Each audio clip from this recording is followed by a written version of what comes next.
नमस्कार दोस्तों, मैं डॉक्टर सुदीप ठाकुर और आप देख रहे हैं Sehat lab cast with doctor Sudeep, जहां हम हेल्थ को समझते हैं सिंपल, प्रैक्टिकल और साइंटिफिक तरीक़ों से।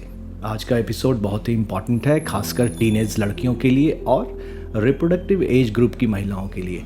आज के एपिसोड में हम बात करेंगे पीसीओडी के बारे में। PCOD that is polycystic ovarian disease, जिसे मेडिकल टर्म्स में पीसीओएस यानी पॉलीसिस्टिक ओवेरियन सिंड्रोम भी कहा जाता है।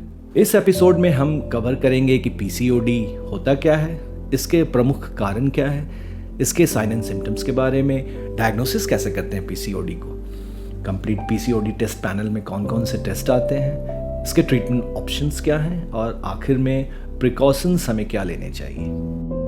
पीसीओडी होता क्या है? पीसीओडी एक हार्मोनल एंड मेटाबॉलिक डिसऑर्डर है जिसमें बॉडी में ये 3 मेजर चेंजेस होते हैं। पहला, ओवुलेशन का इरेगुलर हो जाना, जिसके कारण से पीरियड्स भी इरेगुलर होते हैं। दूसरा, बॉडी का मेल हार्मोन का बढ़ जाना, male hormone that is testosterone. तीसरा, ओवरी में मल्टीपल स्मॉल सिस्ट और फॉलिकल्स का होना। अब हम जानेंगे पीसीओडी के कारण क्या है।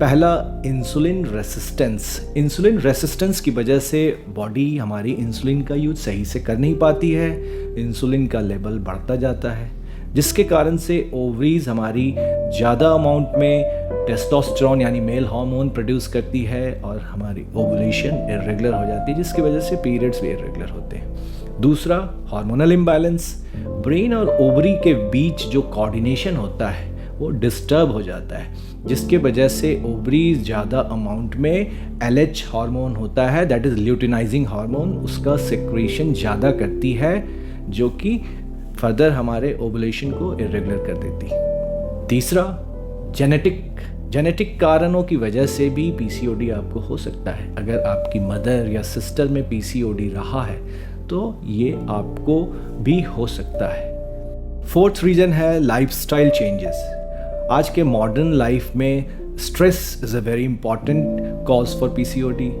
देन एक्सेसिव जंक फूड का खाना, सुगरी डाइट या ड्रिंक्स का ज़्यादा लेना। अगर हम लेट नाइट सोते हैं, सेडेंट्री लाइफस्टाइल हमारी है, तो ऐसे लोगों में देखा गया है पीसीओडी ज़्यादा हो रहे हैं। इंसिडेंस पीसीओडी के ऐसे लोगों में ज़्यादा है।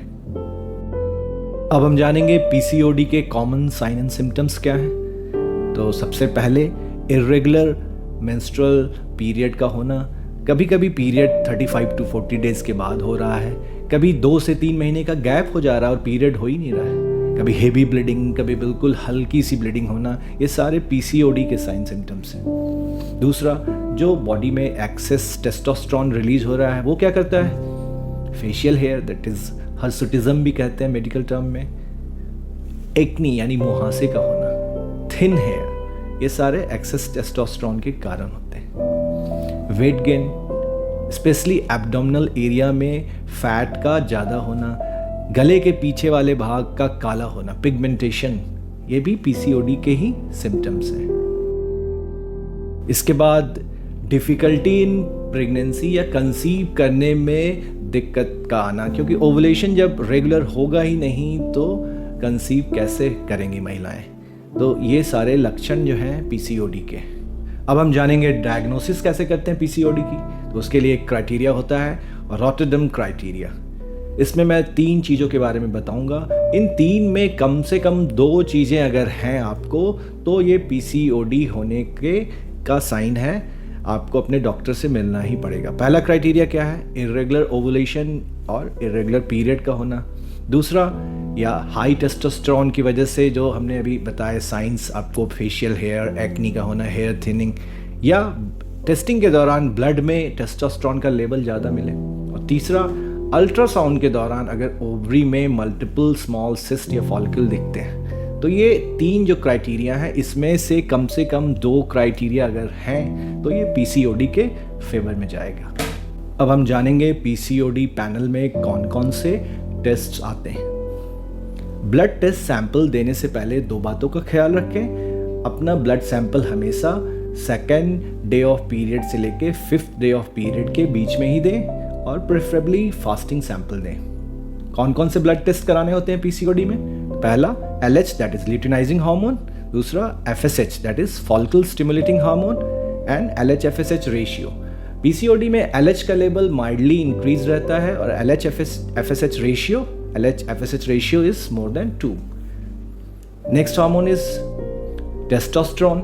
टेस्टोस्टेरोन का लेवल PCOD में माइल्डली इंक्रीज रहता है। अगर टेस्टोस्टेरोन का लेवल काफ़ी ज़्यादा बढ़ा आता है तो हमें अदर कॉजेज़ के बारे में भी सोचना चाहिए। Then DHEAS that is dehydroepiandrosterone sulphate. ये हार्मोन बताता है कि जो एक्सेसिव एंड्रोजन या एक्सेसिव टेस्टोस्टेरोन जो रिलीज हो रहा है वो ओवरी से है कि एड्रिनल ग्लैंड से। अगर DHEAS का लेवल बढ़ा है तो ये बताता है कि ये एड्रिनल ग्लैंड से निकल रहा, ओवरी से नहीं निकल रहा। PCOD में ओवरी एक्सेसिव एंड्रोजन या एक्सेसिव टेस्टोस्टेरोन रिलीज करती। देन प्रोलैक्टिन क्यों करते हैं? अगर प्रोलैक्टिन का लेवल बढ़ा होता है तो उसके भी जो साइन एंड सिम्टम्स PCOD से थोड़े बहुत मिलते जुलते हैं, जो मेंस्ट्रुअल इरेगुलरिटीज़ होती है, तो हम कंफ्यूज ना हो जाए। तो हमें अपनी डायग्नोसिस के साथ साथ जो डिफरेंशियल डायग्नोसिस, जो अदर कॉजेज़ हैं, उनको भी रूल आउट करना होता है। इसलिए पैनल ऑफ टेस्ट कराना ही सही रहता है। तो प्रोलैक्टिन से हमको पता चल जाता है कि हाई प्रोलैक्टिन तो कोई कारण नहीं है इन सारे साइन सिम्टम्स का। देन उसी तरह थायराइड फंक्शन टेस्ट भी कराना चाहिए, स्पेशली TSH जरूर करा ले। अगर कोई थायराइड डिसऑर्डर है तो उसमें भी जो मेंस्ट्रुअल इरेगुलरिटीज़ होती है, ये सब साइन एंड सिम्टम PCOD की तरह होते हैं, तो उसको भी हमको रूल आउट करना चाहिए अपना ट्रीटमेंट स्टार्ट करने से पहले। Then AMH that is anti mullerian hormone, जिसका normal range 1 to 4 nanogram per ml के आसपास होता है। PCOD में 4 to 6 है तो PCOD सस्पेक्टेड होता है, 6 to 8 में स्ट्रांगली सस्पेक्टेड होता है। लेकिन सिर्फ AMH के टेस्ट के बेसिस पे हम नहीं बोल सकते कि PCOD है ही ये, एक सपोर्टिव टेस्ट है। देन मेटाबॉलिक टेस्ट कौन कौन से हैं? तो fasting blood sugar, oral glucose challenge test, fasting insulin and lipid profile. जो हमारा फास्टिंग ब्लड शुगर है या ओरल ग्लूकोज चैलेंज टेस्ट, जिसमें फास्टिंग और PP देते हैं 75 ग्राम ग्लूकॉन डी पीने के 2 घंटे के बाद, इनमें नॉर्मली प्री डायबिटीज़ लेवल का शुगर लेवल देखने को मिलता है। और फास्टिंग इंसुलिन PCOD में थोड़ा बढ़ जाता है, क्योंकि इंसुलिन रेजिस्टेंस होगा तो इंसुलिन का लेवल बढ़ेगा ही। और लिपिड प्रोफाइल में मेन 2 चेंजेस देखने को मिलते हैं। ट्राइग्लिसराइड का लेवल बढ़ा हुआ मिलता है और HDL थोड़ा कम मिलता है, और ये कार्डियक रिस्क को भी बढ़ाता है। तो PCOD हमारे दिल से भी जुड़ा है।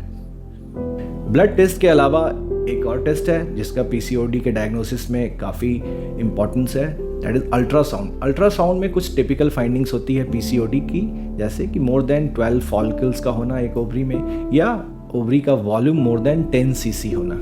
ये दोनों ही इम्पॉर्टेंट फाइंडिंग्स हैं। लेकिन अल्ट्रासाउंड की फाइंडिंग्स के बेसिस पे सिर्फ हम नहीं बोल सकते कि आपको PCOD ही है, आपको अदर जो क्राइटेरिया उसको भी फुलफिल करना होगा। Clinical correlation is also very necessary, तो अपने डॉक्टर से आपको कंसल्ट करना ही पड़ेगा। डायग्नोसिस के बाद हम बात करेंगे ट्रीटमेंट अप्रोच का।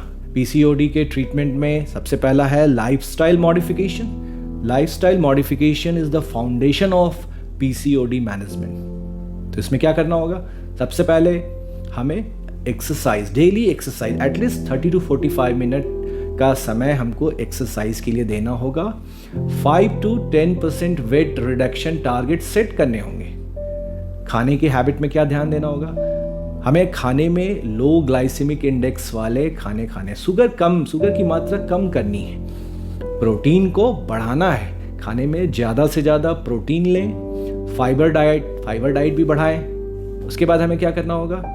जल्दी सोना है। 8 बजे से पहले हमें डिनर को करना है, लाइट डिनर लेना है, अर्ली डिनर लेना है, और जो हम सोते हैं वो 8 घंटे, मिनिमम 8 आवर्स की स्लीप हमें लेनी है। तो ये लाइफस्टाइल जो चेंजेस अगर आप करेंगे तो PCOD के साइन एंड सिम्टम्स अच्छे खासे इम्प्रूव होते हैं।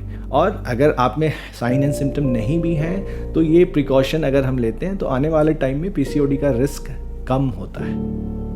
Next is medicines. PCOD जब आपको कोई साइन एंड सिम्टम्स होता है तो आप अपने डॉक्टर की सलाह लें, जो भी टेस्ट प्रेस्क्राइब किए जाते हैं वो टेस्ट कराएं। अगर PCOD डायग्नोस होता है तो जो भी PCOD की जो मेडिसिन्स होती हैं वो अपने डॉक्टर की सलाह से ही लें, खुद अपना मेडिकेशन ना स्टार्ट करें। अगर आप प्रेगनेंसी प्लान करते हैं तो उसके लिए भी अपने गायनेकोलॉजिस्ट से मिलें। ओवुलेशन इंडक्शंस की मेडिसिन होती है, आपको अपना वेट रिडक्शन करना पड़ता है, उसके अलावा रेगुलर मॉनिटरिंग करनी पड़ती। प्रिकॉशंस की बात करें तो कौन कौन सी प्रिकॉशंस हमें लेने हैं, तो शुगर फूड हमें अवॉइड करना चाहिए, और अगर लेना भी पड़े तो बिल्कुल थोड़ी मात्रा में लें। जंक फूड अवॉइड करें, स्ट्रेस मैनेजमेंट पे ध्यान दें, योगा करें, मेडिटेशन करें। वेट रिडक्शन प्रोग्राम मैंने बताया 5 to 10% रिड्यूस करने की कोशिश करें। अल्कोहल स्मोकिंग को बिल्कुल छोड़ दें, ये दुश्मन है पीसीओडी का।